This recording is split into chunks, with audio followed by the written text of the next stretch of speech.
I know I can be.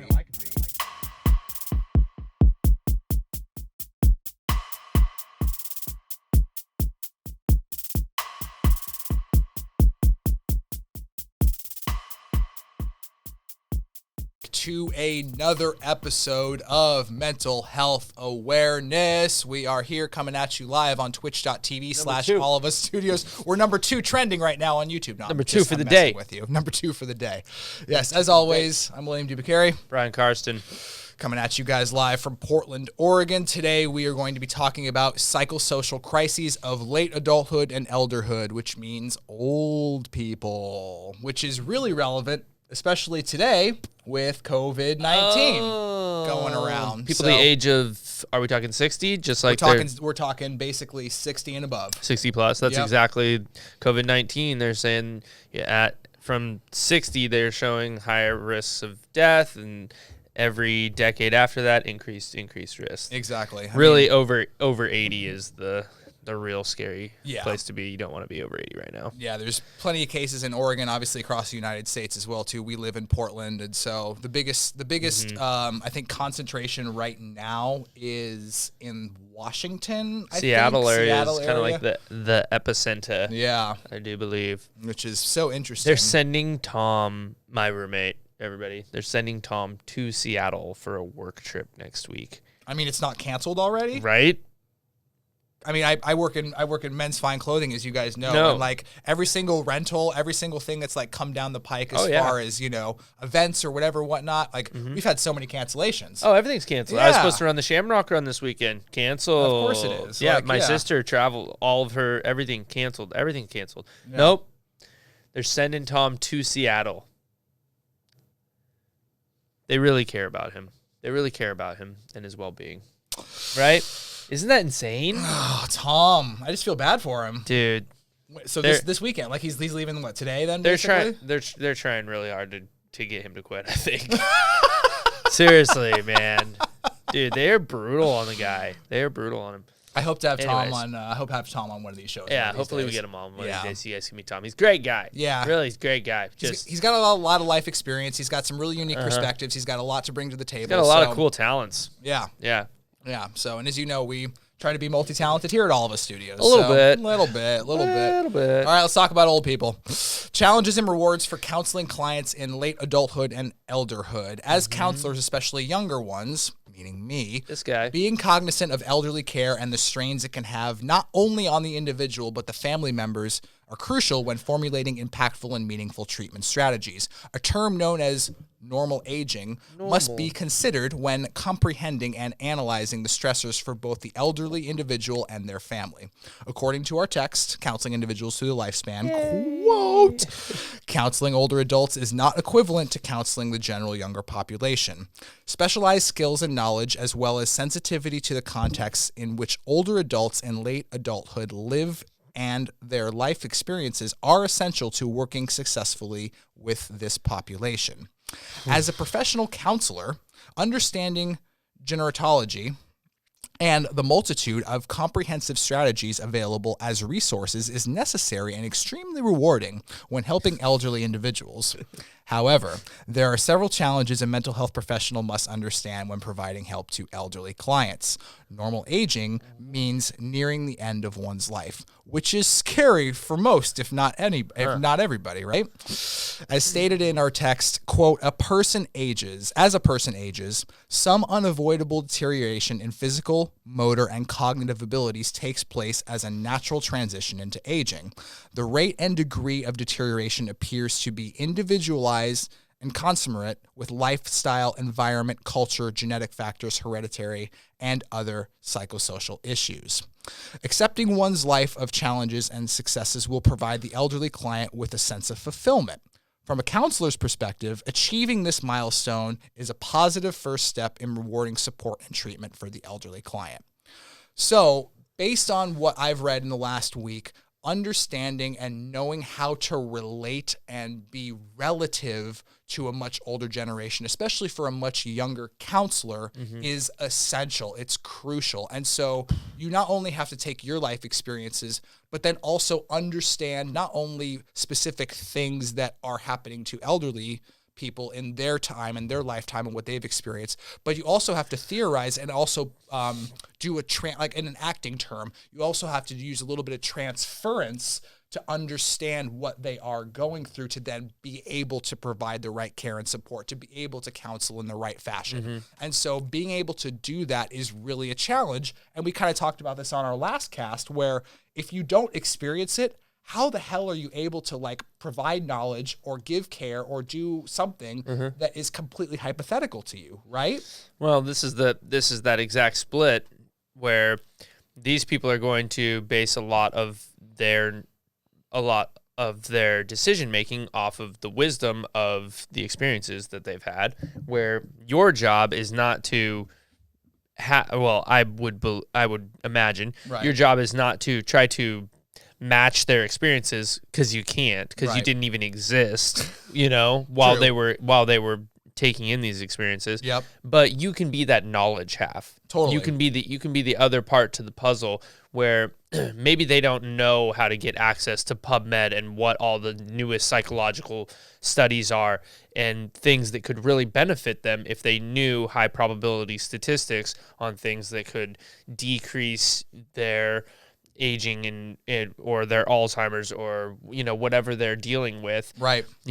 Help giving them tools and knowledge that is going to reinforce their quality of life, I think is probably a better place for you to come than try to tell them, yeah, I understand what it was like in the Depression.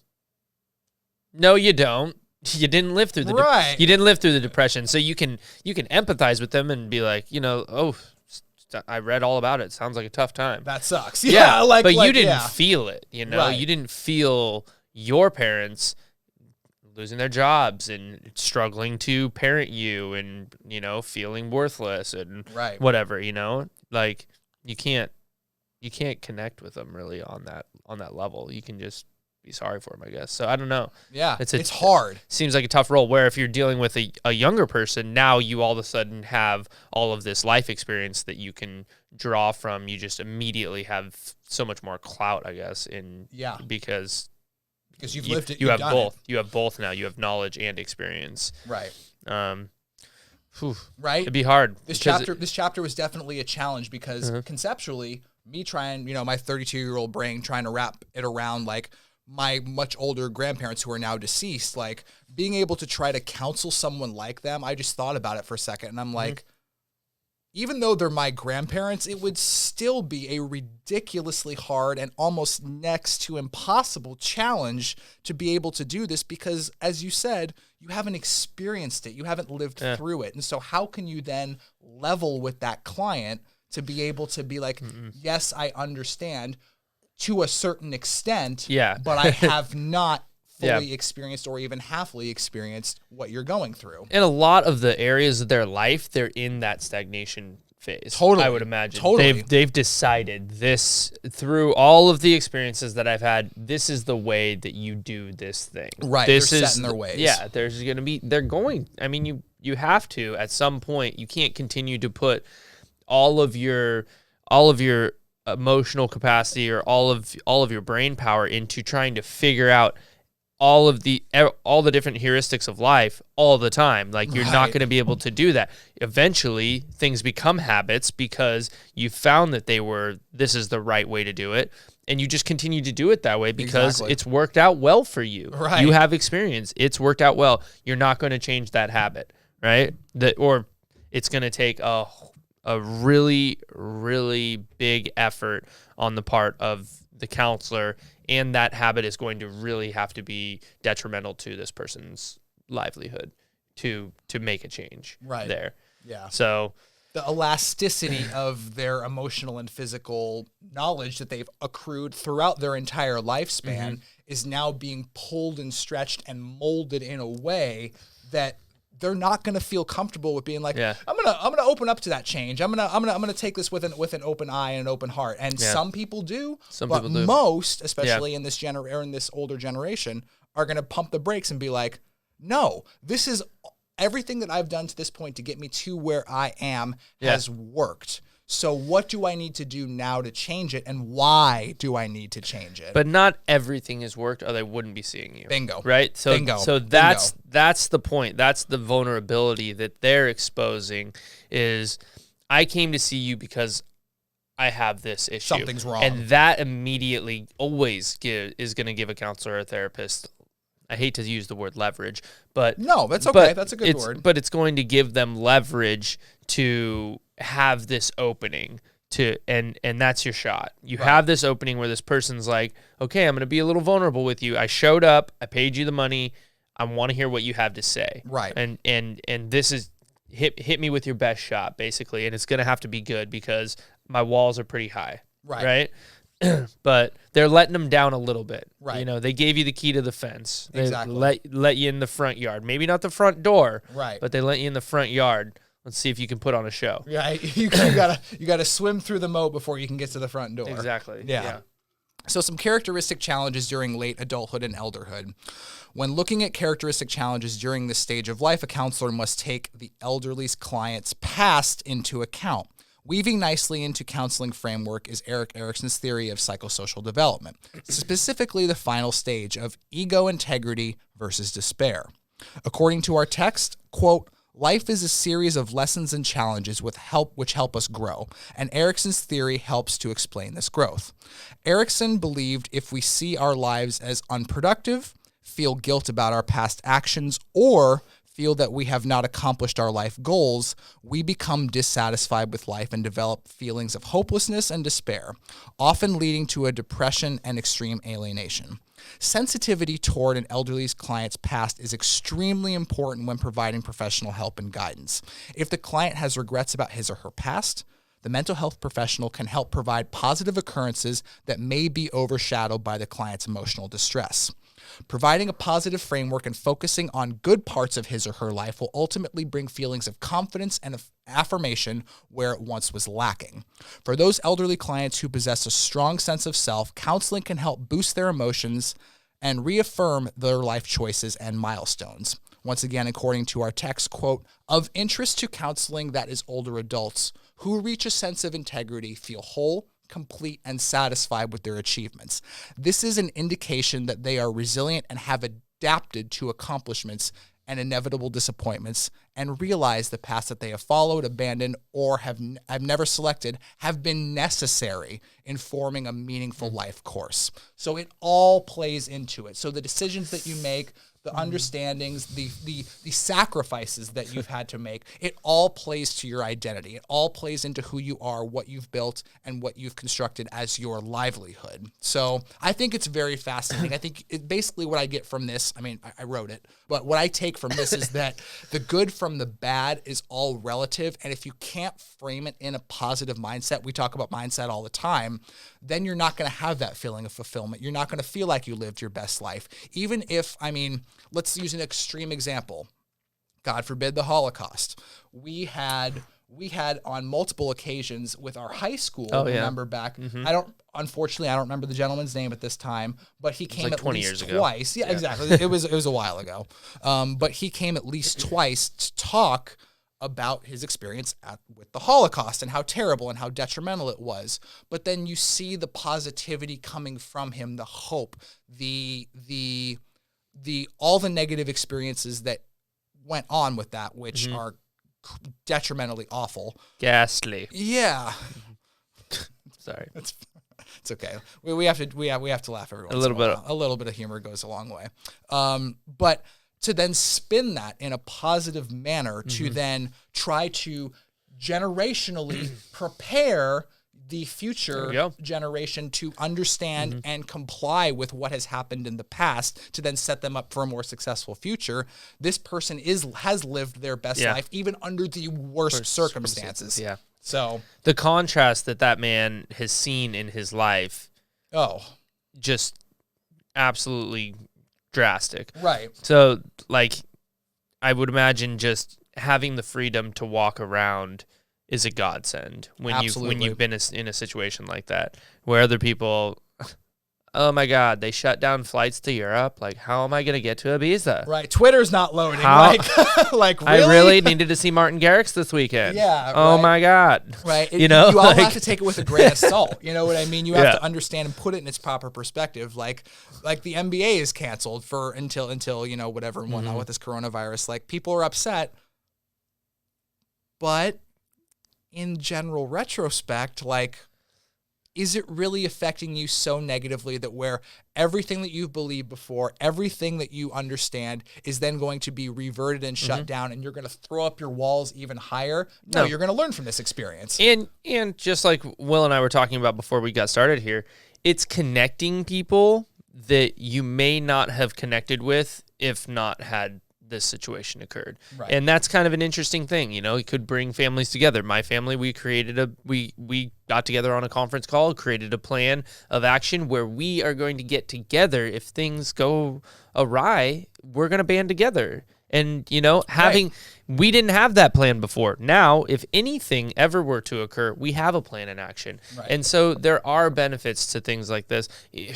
I mean, oddly enough, but yes. Right? Like, you can it almost feels bad to say that to find a positive in something that is literally killing people. But right. I mean, dwelling on the negative is probably not going to benefit anybody either. Correct. There's a certain level of where you can use fear to help drive motivation and action. Totally. And then there's a point where fear becomes debilitating, and you have to find that line. I just kind of want to back up because no, do it. I liked your fear comparison right there. That's really that's really positive. That's really important because fear can be leveraged in a very positive manner where it's motivating. Yeah. But then it goes too far and crosses the line where it's detrimental. Exactly. So good point. But I just could not help but smile in that portion talking about, you know, just a really fulfilled older adult that is just secure and knows that, you know, maybe they didn't make all the right decisions, but the decisions that they made led them to be this person that they are now, someone that they can be proud of. And it just, God, I hope that I can be there one day and be in that place. And it made me immediately think of two of my clients, Janice and Bob, who they just embody that. They're just, you know, they're not people that think that they know it all. Mm-hmm. They're open, they listen, they're malleable. Even in their 80s, they're very malleable because, you know, they recognize where they're at in life, but they're also really, really happy people and are proud of what they've accomplished. Yeah. And I just want to be like that one day, you know? To have that solid of a foundation is, I think, almost everything in a person's life, you know? Yeah. And you just wrote it beautifully and made me, just kind of have this image of like what I could be one day, and, you know? Yeah. Just that sitting on the porch drinking iced tea, you know, like things are good, baby. Things are good. Watching people run around, watching generations below you thrive as well too. So yeah, man. Oh, it's the dream. Yeah, they handed off their business to their son-in-law, and he's running it now, and like that's got to be just a cool thing for them. I know, be like, right? I created this thing, now I got to hand it off to my generations below me, and they're using it to fulfill the dreams of their children. Right. And like, it's just cool deal. Yeah. Cool deal. It's awesome. All right. So I'm going to go ahead and implement a little bit of my personal family dynamic for caregiving based on experiences that I've had in my life. Here we go. While I was in college and for some of my high school years as well, my mother was the primary caregiver for her aging parents. They lived down the street and my mother would check up on them daily. Once I moved and got settled into college, she and my dad decided it was best to separate. Still married, however, due to a few circumstances. My mom felt it was time to move in with her parents, becoming their full-time caretaker. After I graduated from college, I moved back in with my mom and her parents. From 2004 to 2014, my mother was their main live-in primary caretaker. When I moved back from college in 2010, I helped my mother and provided support as much as she needed whenever she needed it. Both of my grandparents were alcoholics. Treating themselves to a few Manhattans a night was normal. Once their doctor told them to stop drinking, my grandfather obliged, and my grandmother considered it a loose rule, still consuming a glass or two of wine a night. My grandmother was the first to be compromised by health-related issues. The onset of wet brain and dementia quickly made my grandmother nearly intolerable. My mother and I did our best, but her erratic behavior and denial of actions led to feelings of despair and anger. My grandfather was constantly pissed at his wife because she wouldn't listen to him, and would also take his anger out on and rage out on her by insulting her and her actions. Honestly, I can go on and on about this, but I'll jump to the conclusion. My grandparents' actions and negligence took a significant toll on my mother's emotional and physical health. According to an article called Family Conflict as a Mediator of Caregiver Strain, quote, because families are an important source of social and emotional support for their members, as well as a potential source of stress, disruptions to family functioning can have deleterious effects for individual family members who have demanding care responsibilities, such as caring for elderly with mental impairments. Both grandparents have passed away. However, the lasting effects on my mother still impact her to this day. I'm extremely proud of her and the undertaking she endured. She becomes more and more less compromised every single day, and I encourage her for being so strong during a terribly emotional, stressful time in her life. Proud of you, Mom. Love you. Susie Q. Susie Q. Oh, man. Yeah. She took on the gauntlet, dude, with those two. It was something. Yeah. Yeah, and we can talk openly about it. Yeah, they were great people. Right. I love your grandparents, love your mom. Yeah. But that's a challenge. And my grandmother lived with us while I was in high school too. Yep. That was a challenge. Yep. You wake up in the middle of the night and you're like, Grams, what are you doing? Just standing here in your nightgown at 2:00 in the morning in the complete dark. Yep. Like in just a coma. You know, like what? Yeah. Just weird things happen. You know, and it's a struggle. You know, those are tough times, but you never want to see people deteriorate, but it's part of the life cycle, right? Exactly. So, and I'm actually going to elaborate a little bit more based on a response that I had for one of my colleagues in my class. Mm-hmm. I kind of touch a little bit more on the idea of having that family-related blood caretaker versus someone who doesn't have a family tie, can still have emotional feelings towards the elderly, but not have that blood-related tie. Yeah. And so how does that play into it? What does that mean? What's the dynamic there versus someone who is and isn't? Well, and you're going to naturally place yourself, I think, in their shoes. Totally. Because these are my genetics. This is where I'm headed. Right. If this is where they are at this age, this is what I have to look forward to at this age. Or make adjustments to not be doing this at this age. Exactly. So it's a much higher impact because it is physically you. 100%. 100%. So like I said, I'm going to go ahead and respond here really quickly to one of my letters. Hey, so-and-so, good post this week. I really understand and feel your family's passion toward a caretaker who is blood related. My mother did this for her parents to the fullest extent. However, as time went on, appreciation for the care began to dwindle. Based on my experience, it's a combination of acceptance and assumption from the elderly, where there were many cases and instances where my mother was taken full advantage of because she was their caretaker, and that was quote unquote okay. But to what emotional cost? If the elderly patients don't appreciate and understand their circumstances, how can that negatively impact the family-related caretaker and the overall emotional dynamic of the family? Being a family-related caretaker is one of the hardest jobs on the planet. The emotional investment can have positive and negative effects on the caretaker. I've seen it in the best and the worst circumstances. On one hand, family is utterly important, and providing the best for those who came before us is vital. On the other hand, if the circumstances are emotionally abusive and condescending, is having a family member, in this case my mother, which was their daughter, take on the responsibility, is this the best course of action? I don't know. Just food for thought based on our readings and my life experience. Thanks again for your post. So it kind of touches on at what degree does it become too much? Exactly. Yeah. And my grandmother lived with us for 3 years, I think, and then it got to the point where we had to hand off care to. She went to Avamere, and she lived out there. It was just on the other side of our town, right?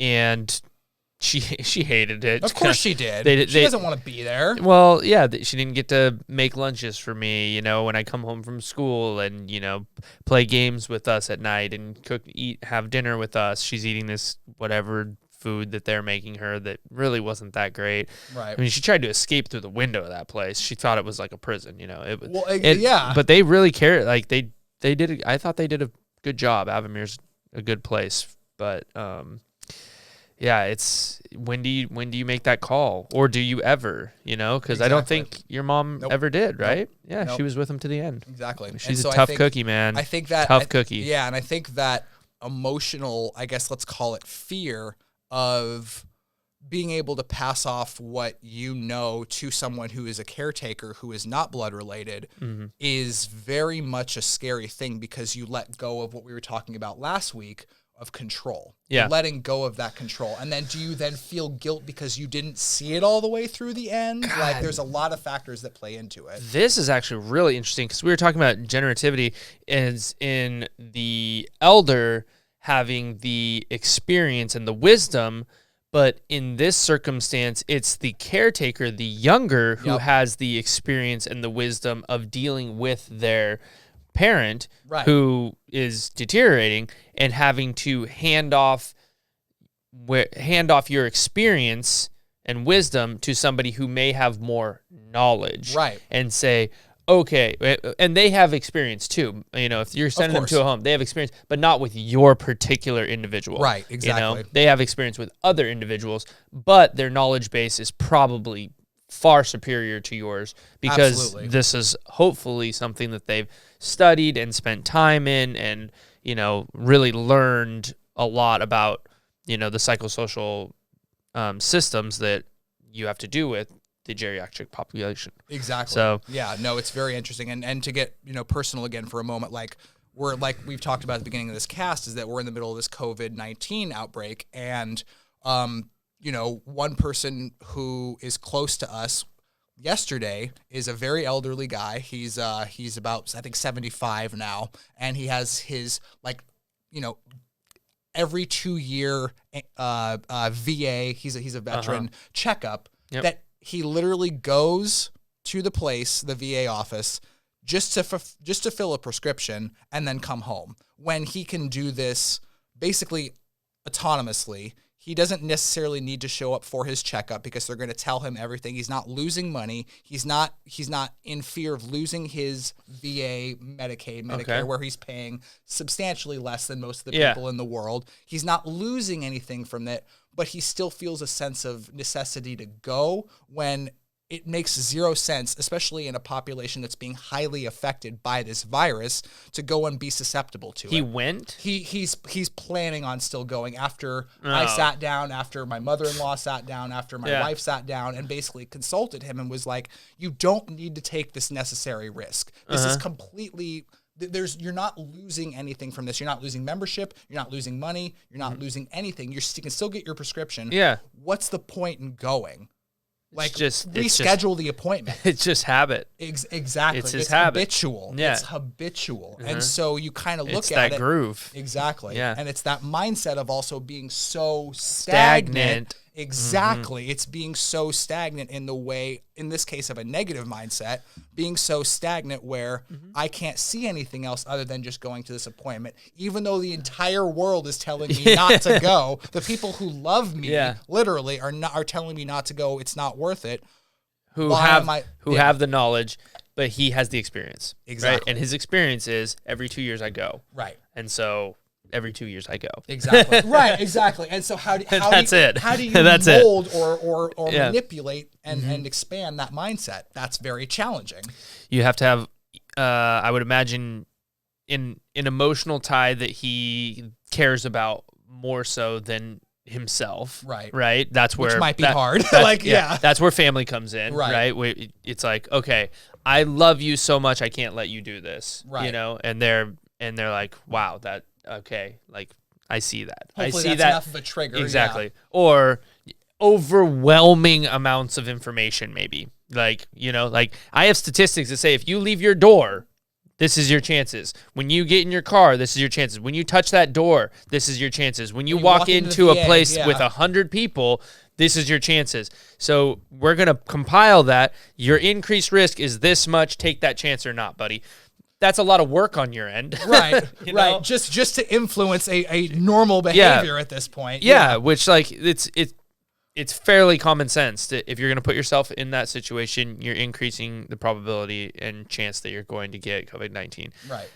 That should be enough, but it might not be. And it clearly sounds like it isn't. Right. So do you have an emotional avenue that can connect to him? Are you going to go through the work to really have overwhelming evidence? Yeah. That's on you. Exactly. You know? Right. It's true, though. It's very true. So good stuff this week. Very interesting. Like I said, it's really challenging, especially this older generation, for younger counselors to wrap their head around what they've experienced, because these younger counselors have not experienced it to the fullest extent, or if at all. So let us know what you guys think in the comments below. As always, we appreciate you being here on Mental Health Awareness, and we'll see you next week.